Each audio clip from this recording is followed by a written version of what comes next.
हम एक अनाउंसमेंट करने जा रहे हैं। सितंबर के महीने में कॉकरोच जनता पार्टी एक नेशन वाइड कैंपेन शुरू करने जा रही है। इस कैंपेन का नाम होगा क्या बोलती पब्लिक। पब्लिक की आवाज़ सुनने का वक्त आ चुका है और अगर आप पब्लिक की आवाज़ नहीं सुनोगे तो पब्लिक ये सड़कों पर उतरेगी। हमारे देश में एक टाइम हुआ करता था जहां पर वोटर्स सरकार चुनते थे, लेकिन आज के दौर में क्या हो रहा है, सरकार चुन रही है कि वोटर कौन होगा, सरकार चुन रही है कि कौन वोट नहीं करेगा, कौन वोट डालेगा। तो डेमोक्रेसी ऐसे नहीं चल सकती है। इस पर इलेक्शन कमीशन की जो अकाउंटेबिलिटी है वो भी फिक्स करनी पड़ेगी। हम एक अनाउंसमेंट करने जा रहे हैं। सितंबर के महीने में कॉकरोच जनता पार्टी एक नेशन वाइड कैंपेन शुरू करने जा रही है। ये एक तरीके का नेशन वाइड टूर होगा हमारा। इस कैंपेन का नाम होगा क्या बोलती पब्लिक, क्योंकि अभी जो जरूरत है वो पब्लिक की बात होने का जरूरत है। पब्लिक को अपनी बात रखनी पड़ेगी। पब्लिक की आवाज़ सुनने का वक्त आ चुका है अब, और अगर आप पब्लिक की आवाज़ नहीं सुनोगे तो पब्लिक ये सड़कों पर उतरेगी। तो इसलिए हमने जो डिसाइड किया है, क्योंकि हम वो गलती दोहराना नहीं चाहते जो आज तक इन बाकी लोगों ने दोहराई है। जंतर मंतर का जो हमारा एक्सपीरियंस रहा है, जो हमें समझ में आया है, वो ये रहा है कि इन लोगों का जो कोर फ्रस्ट्रेशन है, ये जो जेनजी है, इनका कोर फ्रस्ट्रेशन ये है कि इन लोगों को डिसमिस किया जाता है, इन लोगों को इग्नोर किया जाता है, इन लोगों से कोई बात नहीं करता है, इन लोगों से कोई पूछता नहीं है कि आपकी एक्सपेक्टेशंस क्या है, आपकी प्रॉब्लम्स क्या है, आपके सपने क्या है, इस देश को लेकर आपकी क्या उम्मीदें हैं, क्या होप्स है, ये कोई पूछता नहीं। तो हम वो गलती दोहराना नहीं चाहते। हम चाहते हैं क्योंकि इस देश की 60% पॉपुलेशन जो है वो अंडर द एज ऑफ 35 है। 65% पॉपुलेशन जो है वो अंडर द एज ऑफ 35 है। यही लोग हैं जो आगे जाकर इस देश का भविष्य है, यही लोग हैं जो आगे जाकर इस देश को चलाने वाले हैं, यही लोग हैं जो आगे जाकर इस देश को आगे बढ़ाएंगे। तो जो लोग आगे जाकर देश का भविष्य है, उन लोगों को इग्नोर करके, उन लोगों से बिना बात किए, उन लोगों से बिना एंगेज किए आप कैसे कोई पॉलिटिकल डिसीजन ले सकते हो, आप कैसे कोई पॉलिसी डिसीजन ले सकते हो, आप कैसे कोई पार्लियामेंट हो या इलेक्शन हो वहां पर डिस्कशन कर सकते हो।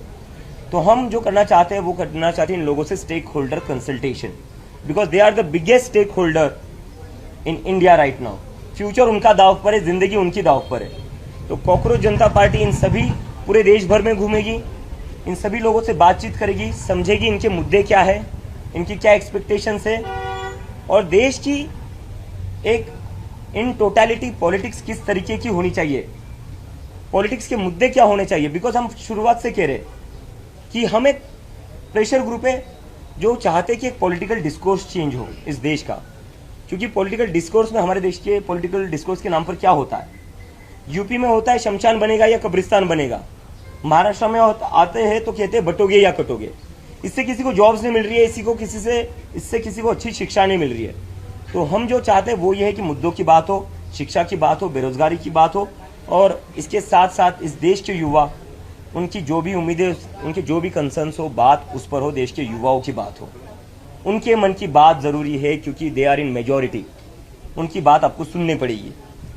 और इसके साथ साथ हमारा जो अभी एक ये रहेगा कि कॉकरोच जनता पार्टी किन मुद्दों पर आगे बढ़ेगी। ये तो हो गया क्या बोलती पब्लिक, एक हमारा नेशन वाइड कैंपेन हो गया। कॉकरोच जनता पार्टी कौन से मुद्दे उठाएगी, ये भी एक बहुत क्यूरियोसिटी है, तो इस पर मैं बोल देता हूँ।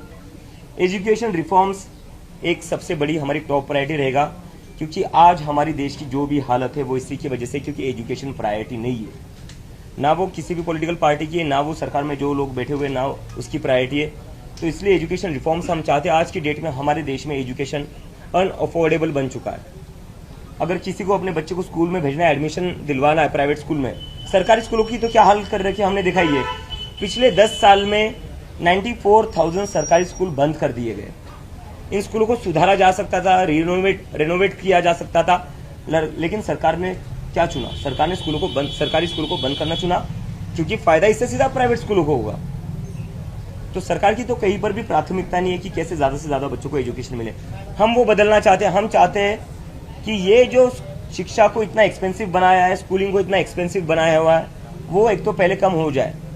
कैसे कोई family, middle class family, lower middle class family अपने बच्चे को अच्छा एजुकेशन दिला सकती है, जब उनको हर साल 1-1.5 लाख की तो फीस ही देनी पड़ती है फर्स्ट या सेकंड स्टैंडर्ड के लिए। उतनी तो ना इनकम होती है, ना सेविंग्स होती है फैमिलीज की। जो परिवार 40-50 हज़ार कमाता है, घर चलाने में उसके 30-40 हज़ार जाएंगे, बचेगा क्या? बचेंगे 10 हज़ार हर महीने के। कहाँ से एक साल के वो 1-1.5 लाख भरेंगे? तो ये सबसे पहले कम होना चाहिए। प्राइवेट स्कूलों पर कैप लगना चाहिए फीस के रिगार्डिंग। सरकारी स्कूलों पर सरकार को काम करना पड़ेगा। आपकी जिम्मेदारी है सरकारी स्कूल चलाना।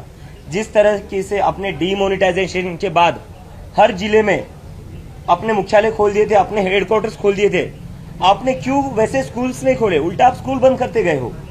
तो ये नहीं चलेगा। एजुकेशन रिफॉर्म जरूरी है। और ये बस प्राइमरी स्कूल की बात नहीं है, जो कॉलेजेस में भी डोनेशन आते, मैनेजमेंट कोटा चलता है, डोनेशंस के नाम पर जो सीटें भरी जाती है। एक तो सीटें कम है हमारे देश में, कॉलेजेस में सीटें कम है, जिसकी वजह से कई लोगों का हक मारा जाता है। मैनेजमेंट कोटा के ऊपर कोई बात नहीं करता है। 25-25, 30-30 लाख देकर वहां पर सीटें भरी जाती है, उसके ऊपर कोई बात नहीं करता है। तो एजुकेशन रिफॉर्म्स को हम पुश करेंगे, जहां पर हम चाहते हैं एजुकेशन अफोर्डेबल बने। ऐसा एक भी इस देश में व्यक्ति ना हो जिसको लगे कि मेरे बच्चे को मैं पढ़ा नहीं सकता, मैं मेरे बच्चे को इंजीनियर नहीं बना सकता, मैं डॉक्टर नहीं बना सकता, मैं साइंटिस्ट नहीं बना सकता, क्योंकि मेरे पास उतना पैसा नहीं। क्योंकि डॉक्टर बाबा साहेब अम्बेडकर ने कहा था, education is a fundamental right. Education is not a business, it's a fundamental right of every kid that is born in India and we want to ensure that. उसके बाद में है इंस्टीट्यूशनल अकाउंटेबिलिटी। हमारे देश में जो कुछ हो रहा है उसके बाद से इंस्टीट्यूशनल अकाउंटेबिलिटी हमारे देश में एक बहुत ही डेंजरस सिचुएशन में है। अभी सारे इंस्टीट्यूशंस के ऊपर पब्लिक का भरोसा कम होते जा रहा है। कम क्या होते जा रहा है, गुस्सा बढ़ते जा रहा है कि अकाउंटेबिलिटी कहाँ बची इन इंस्टीट्यूशंस में। हम पॉलिटिक्स की बात करें, लोग कहते हैं कि हम सुबह किसी को एक पार्टी से चुनते हैं, वो शाम को किसी और पार्टी में होता है। सुबह हम एक सरकार के लिए वोट करते हैं, लेकिन शाम को कोई और ही सरकार बन जाती है। और जब वो नहीं होता है तो ईडी सीबीआई भेजकर पार्टियों को तोड़ा जाता है। तो एक जो पॉलिटिकल सिस्टम है उसके ऊपर से भी लोगों का भरोसा उठते जा रहा है। और अगर ऐसा चलता रहा तो इस देश के डेमोक्रेसी के लिए बहुत ही डेंजरस साइन है। दूसरा, इलेक्शन कमीशन।